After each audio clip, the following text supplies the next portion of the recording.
fate. Today, we are going to talk about building a privacy-focused social platform.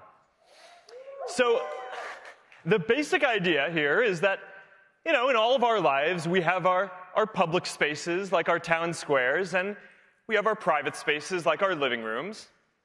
And in our digital lives, we also need both public and private spaces. And for the last 15 years or so, we've focused on building Facebook and Instagram into the digital equivalents of the town square, where you can do almost anything that you'd want with a lot of people at once. Or you can stay in touch with all your friends, meet new people who share your interests, start businesses, organize fundraisers for causes that you care about. For a lot of us, the first superpower that the internet gave us was the ability to connect with the whole world at once. Right? It enabled us to cross geographic boundaries, to form new kinds of communities that couldn't even exist before. It allowed emerging creators and entrepreneurs to find global audiences, and it allowed new ideas and movements to spread faster than before. But as our world has expanded, we face a new challenge. We all need to find our place in this much bigger world, and it can be hard to find and feel like you have a unique sense of purpose when you're connected to billions of people at the same time. Privacy gives us the freedom to be ourselves. It's easier to feel like you belong when you're part of smaller communities and amongst your closest friends. So it's no surprise that the fastest ways that we're all communicating online are private messaging, in small groups, and in stories. As the world gets bigger and more connected, we need that sense of intimacy more than ever. So that's why I believe that the future is private. This is the next chapter for our services. In addition to the digital town square, we also need a digital equivalent of the living room that is just as built out as a platform with all of the different ways that we want to interact privately, with messaging and small groups and sharing where the content doesn't stick around forever, simple and secure payments, private ways to share your location, and over time, lots of more different ways to interact privately. This needs to exist. And over time, I believe that a private social platform will be even more important in our lives than our digital town squares. So today, we're going to start talking about what this could look like as a product. What it means to have the center of your social experience be more intimate, what kinds of new experiences that can start to unlock, and importantly, how we need to change the way that we run this company in order to build this. Now look, I get that a lot of people aren't sure that we're serious about this. I know that we don't exactly have the strongest reputation on privacy right now, to put it lightly. But I'm committed to doing this well and to starting a new chapter for our products. And it's going to take time. I'm sure we're going to keep on unearthing old issues for a while, so it may feel like we're not making progress at first.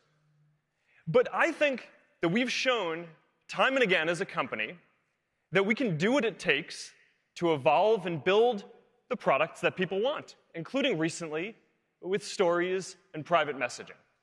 So I'm confident that we can do this. And we plan to do this in the way that we've developed WhatsApp. Right? Start with the most important and private use case, messaging, make it as secure as possible with end-to-end encryption, and then build more ways for all of us to interact privately on top of that. And this vision is based on 6 principles. Private interactions. You should have simple, intimate spaces where you have complete confidence that what you say and do is private and clear control over who you're communicating with. Encryption. Your private communications should be secure. And end-to-end encryption prevents anyone, including even us, from being able to see what you share on our services unless someone in the conversation chooses to share it. Reducing permanence. You shouldn't have to worry that what you say or share is going to come back to hurt you later. So we're not going to keep around your messages or stories for longer than is necessary to deliver these services or longer than you'd want. Safety. You should expect that we're going to do everything that we can to keep you safe within our services, within the bounds of what an encrypted service is. So, we're going to take the time to get this right and build safety in up front before we ship this platform. Interoperability. You should be able to use any of our apps to reach your friends, and you should be able to communicate easily and securely across these different networks and platforms. And finally, secure data storage, because you should expect that we're not going to store sensitive data in countries where it may be improperly accessed, either because there's weak rule of law or because a government might try to forcibly get access to your data. So over the next few years, we're going to build more of our services around these ideas. And this is just a massive undertaking, right? So to do this, this isn't just about building features. We need to change a lot of the different ways that we run this company today. And we're doing this in a few ways already. First, we're committed to working openly, right? As we navigate these important trade-offs between these decisions and these important social issues. When I decided that we were going to move our private communication services to be end-to-end encrypted, I also decided at the same time that we were going to take at least a year to consult with experts and law enforcement and governments around the world about how to build the right safety systems in an encrypted environment, because there are new systems that we need to build. And there are real trade-offs between making your messages and private communications as secure as possible, on the one hand, and our ability to prevent people from doing some bad things on the other hand. So I really care about getting this trade-off right. And this is a good example of how, a few years ago, we probably would have just rolled this out and then tried to adjust and address issues as they came up. But now we're going out and consulting with experts and trying to make sure that we get this balance right and building safety in up front. Now, second, we're taking a more proactive role in making sure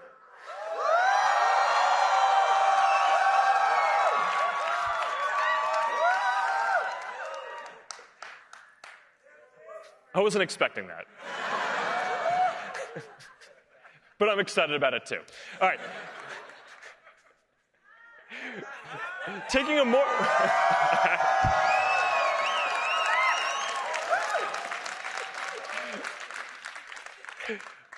All right, the text does not match the enthusiasm of what I'm about to say, but we're taking a more proactive role in making sure that all of our partners and developers use our services for good. So, last week we rolled out some changes to our developer program to further limit the ways that developers can access data. And I recognize that this makes developing for our platform harder. It adds a lot of friction to the process. But I believe that over time, this is going to help build a more trustworthy platform is going to be better for everyone. All right, third, we're also building out a lot of deep technical infrastructure and replumbing the whole infrastructure that we build for this company to support this privacy vision.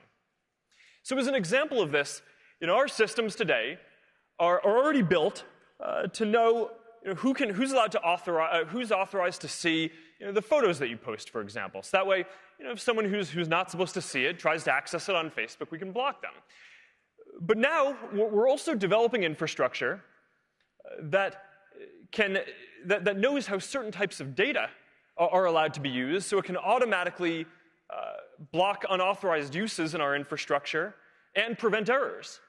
Now, like a lot of other internet companies out there, we rely on engineers today to manually code a lot of these access rules into our systems. But we think that we can make this more reliable and more secure. So we're looking at ways in future computer languages and in future databases and systems that can encode privacy and data use principles as first-class concepts across our whole infrastructure. And this is going to take a long time. The infrastructure is very complex. But this is just one of the ways that we're replumbing the whole infrastructure for for what we do to support this privacy vision. All right, so overall, this isn't just about a few new features, right? This is a big change in how we're building these products and how we run our company. It's not going to happen overnight, and to be clear, we don't have all the answers for how this is going to work yet. But today, we are ready to start talking about parts of what this privacy-focused vision is going to look like across each of the areas that we're building. So let's start with our messaging apps, which is going to be the foundation of this vision. Now, the first thing that we've got to deliver for all of you is the best private messaging experience by far.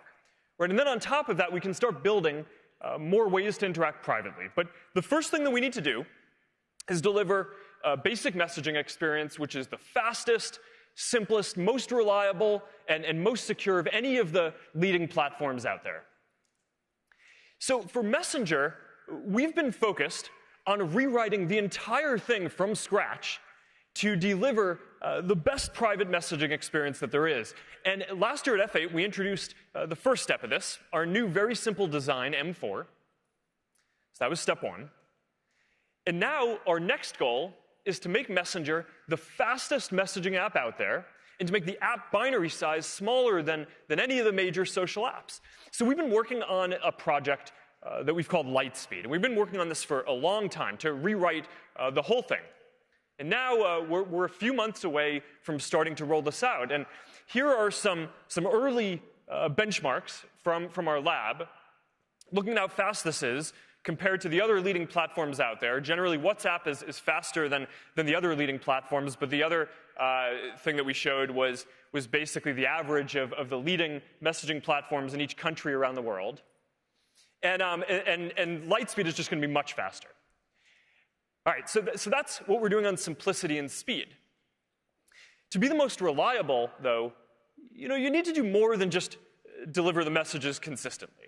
Right? We need to make sure that the service is available everywhere that you are. And for a modern messaging experience, that means having a great desktop experience. So we've built a great new desktop app. So you're going to be able to chat and video chat in a native app, not just the browser. And we are launching this on both Mac and Windows. And this is one of our top most requested features. All right, so privacy and security. So we believe that a privacy-focused messaging platform has to be encrypted.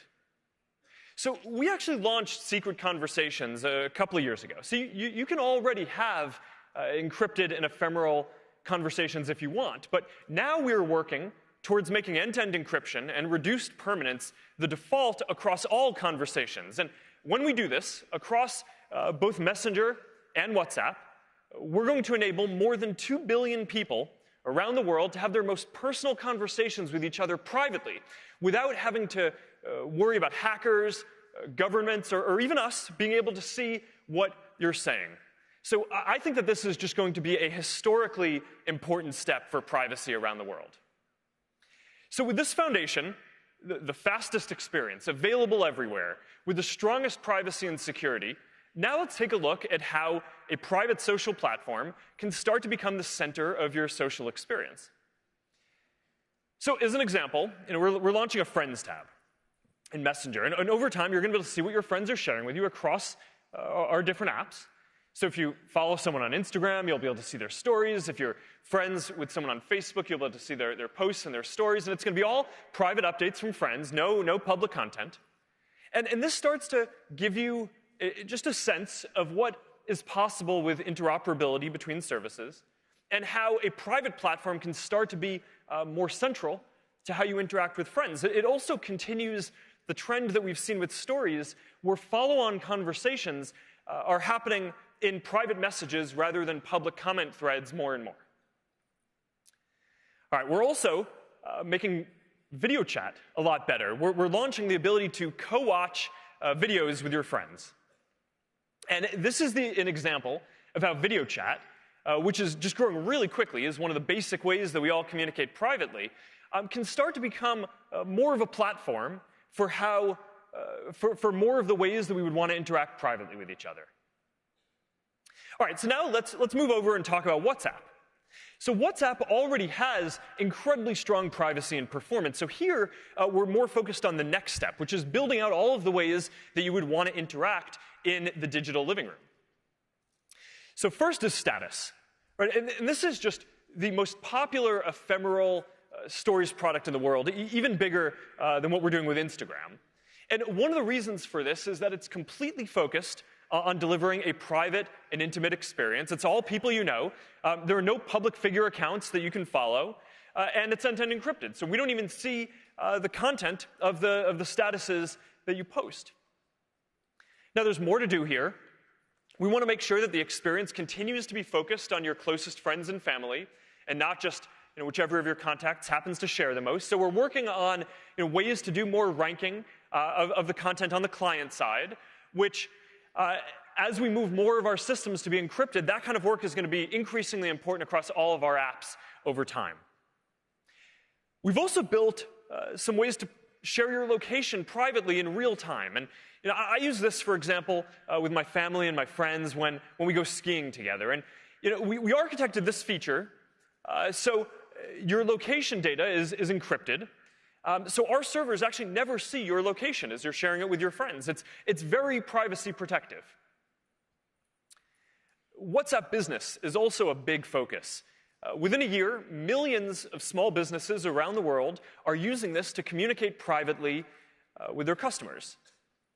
And now we're launching a new feature for this, product catalogs. So you're going to be able to easily see what is available from a business. And now this is going to be especially important for all of the small businesses out there that don't have a web presence and that are increasingly using private social platforms as their main way of interacting with their customers.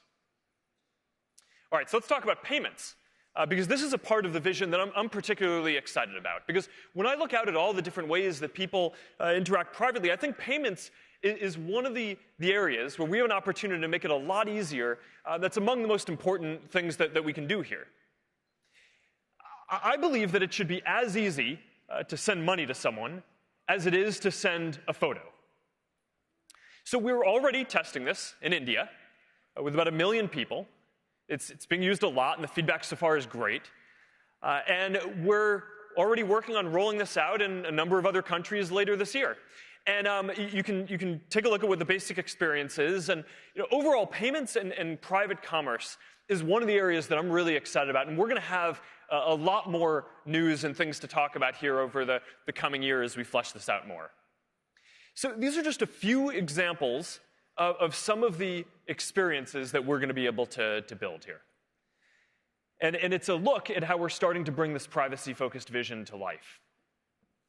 Now, I started off today talking about how we all want to be able to communicate both publicly and privately. So now let's turn to Facebook and Instagram, the digital town squares, because as we focus more on privacy across our whole company, we're also focusing on adding more ways to interact privately across these apps as well. And here we're focusing on groups, we're focusing on stories, and more private ways to interact with businesses. Now, a couple of years ago, we changed our whole mission as a company to focus on helping you build community.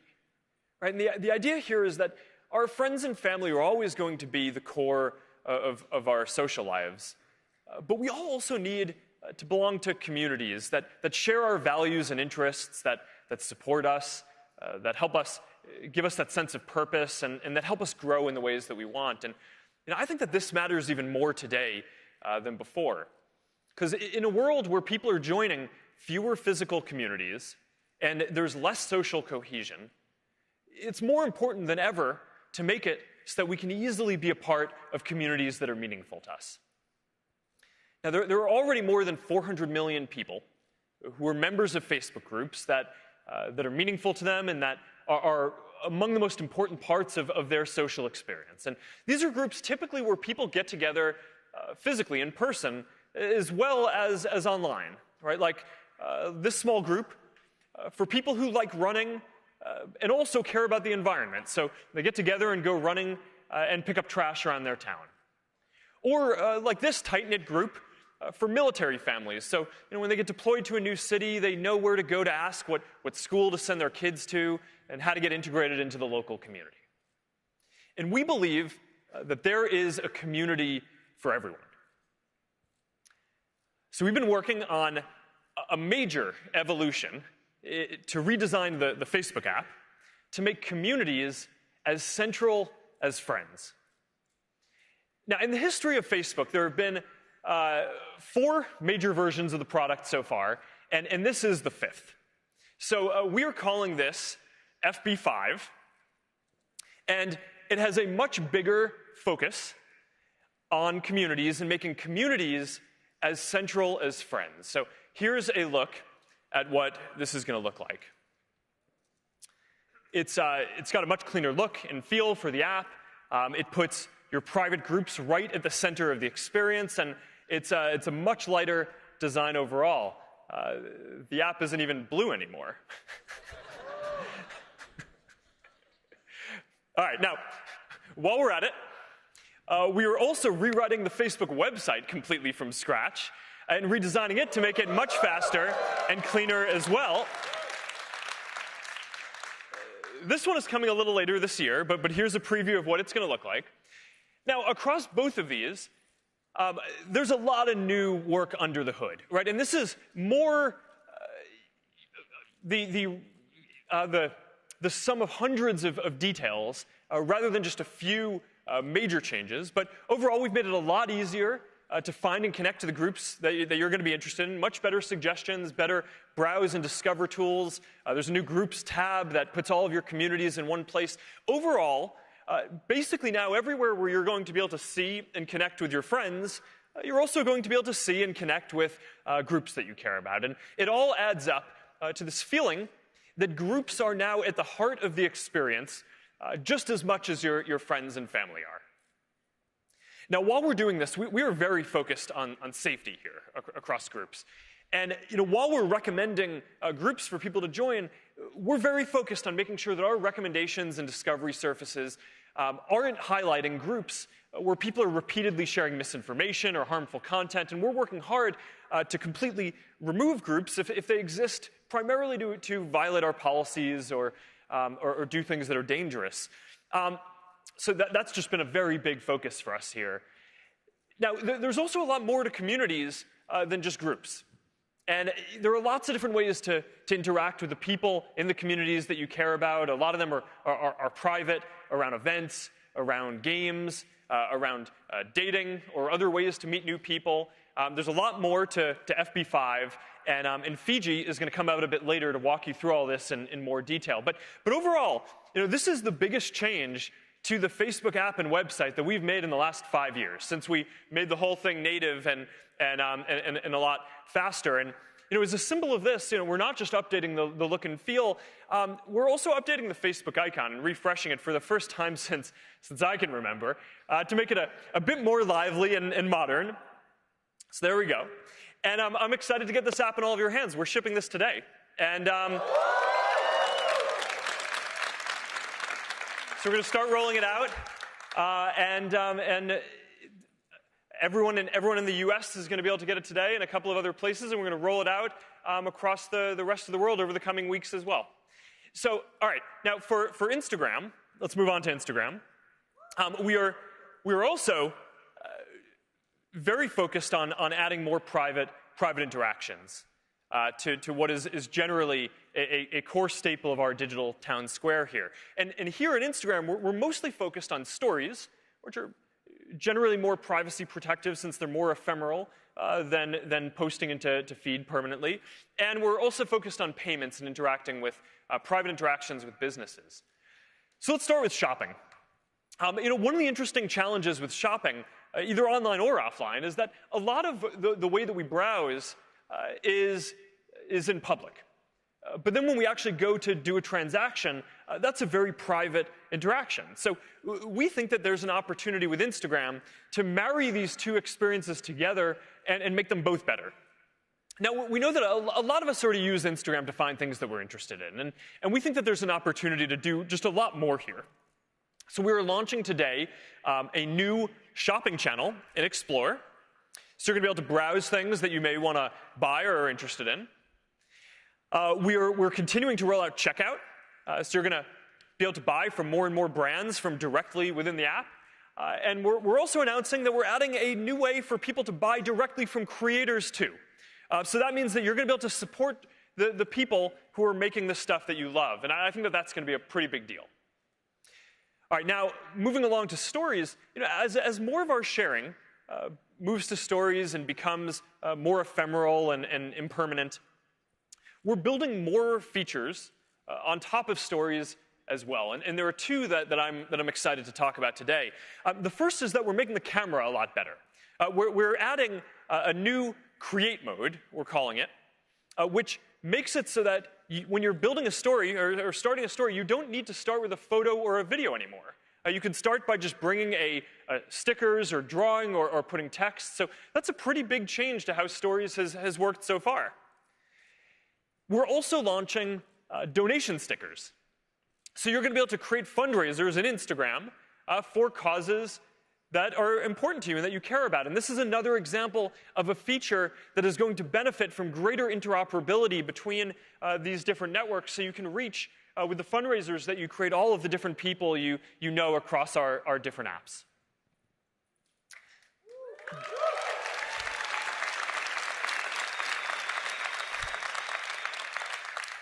All right, now, we mostly talked so far about our mobile apps and what's possible to build on phones in the current generation of computing. But we're also very focused on building technology to shape the next generation of computing, to make it more human, more designed around the ways that we all naturally interact with each other, and now also more aligned with this privacy-focused vision for the future. So I think that augmented and virtual reality have the potential to create much more personal and intimate experiences. With VR, you feel like you're actually right there, present with someone, even physically, they're in a completely different place somewhere halfway across the world.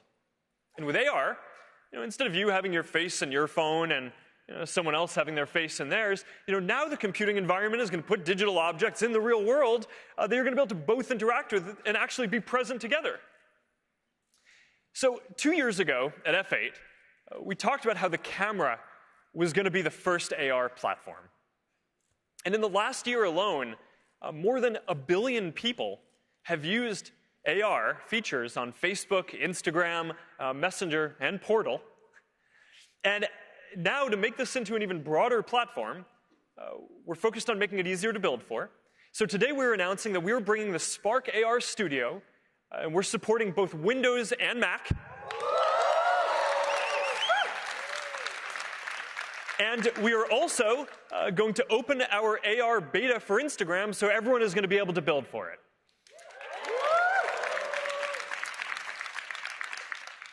Now, one of my favorite uses of AR so far, I have to say, is on Portal. Now, if any of you have kids, or have seen kids using masks or story time on Portal, you probably know what I mean. This is a photo of my mom reading Three Little Pigs to my daughters, and Portal has turned her into a wolf as she's huffing and puffing. So this is one of the reasons that I think Portal has done better than we expected. Right? It helps people feel together and have these intimate experiences. Even when you can't physically be together, you can feel like you're together. So building on this, I'm excited to announce that we are going to launch Portal internationally. We're starting in Canada in June, and we're going to be rolling it out across a number of countries in Europe coming later this fall.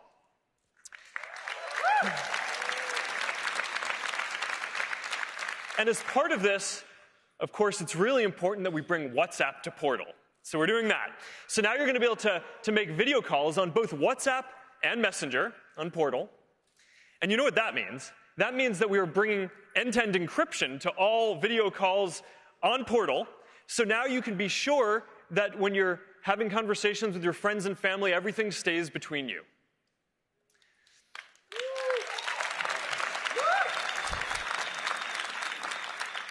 All right, now the last area that I want to talk about today is virtual reality. Now, this is going to be a big year for VR because we are shipping 2 new products. Oculus Rift S, which improves on the original Rift, a higher resolution display, better optics, inside-out tracking. And of course, we're launching Oculus Quest, the all-in-one headset that we've all been waiting for with no cables and full freedom of movement. So, these are a real step forward. Rift S is the most powerful VR headset that you can buy. And Quest just blows people away because it's the first time that you can just walk around a VR space and fully interact with the people in it. So I'm excited to announce that we're opening pre-orders for both of them today. They're each going to be $399. They're going to start shipping within a month on May 21st.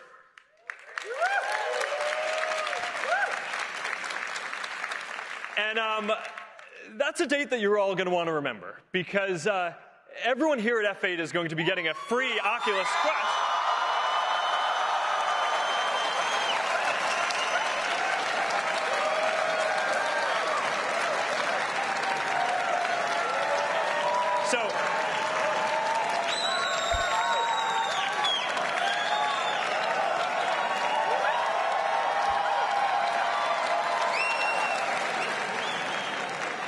So I'm really excited to get this into your hands. I can't wait to hear what you all think of this. I'm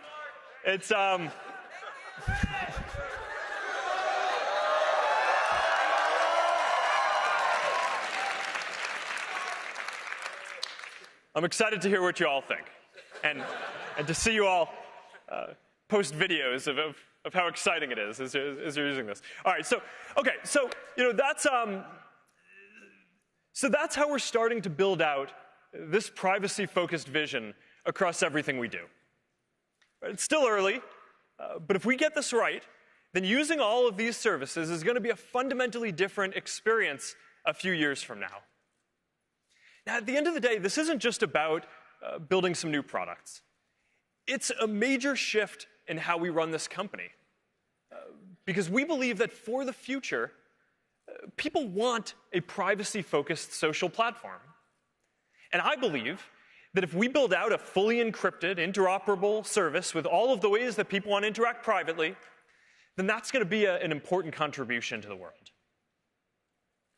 Now, for us, this is about building the kind of future that we want to live in. I believe that we should be working to build a world where we can be ourselves and where we can live freely, knowing that our private moments are only going to be seen by the people we want. A world where everyone has the power to speak and say what they want and use their voice and connect to the people they care about, where we can come together around community and around commerce, where we build in the tools that we need to keep us safe from the beginning and prevent harm, and where we then are able to focus on all the good that people are able to do, and not just the big moments, or the social movements, the breakthroughs, but also all the everyday good, the emotional support, the jokes with friends, the feeling of being together with your family, both in private and in public, the living room and our town squares. So if we work hard and deliver this vision that we've laid out today, then I'm going to be proud of the difference that we've made. So thank you all. I'm looking forward to doing this together, and have a great F8.